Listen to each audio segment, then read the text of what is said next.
L O سی پر بھارتی فوج کی بلا اشتعال فائرنگ سے ایک خاتون اسکول ٹیچر شہید۔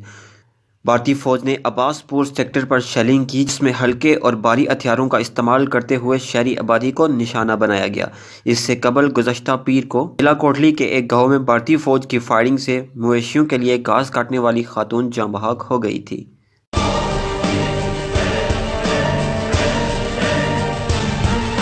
تحصیل سیسا کے نواحی گاؤں الگڑھ کا وفد وزیر اعظم آزاد کشمیر راجہ فاروق حیدر کو کرائیٹوٹ کے مقام پر پیش آیا۔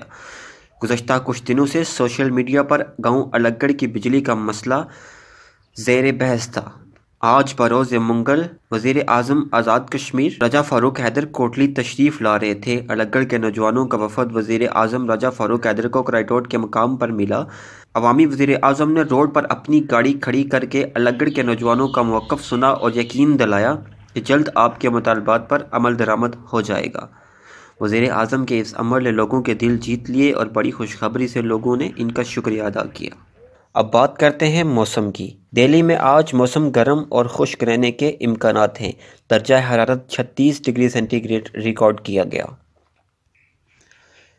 ممبئی میں درجہ حرارت 34 degree centigrade, Azad Jammu and Kashmir میں 34 ڈگری سینٹی گریڈ، اسلام آباد 32 ڈگری سینٹی گریڈ اور کراچی میں 33 ڈگری سینٹی گریڈ ریکارڈ کیا گیا۔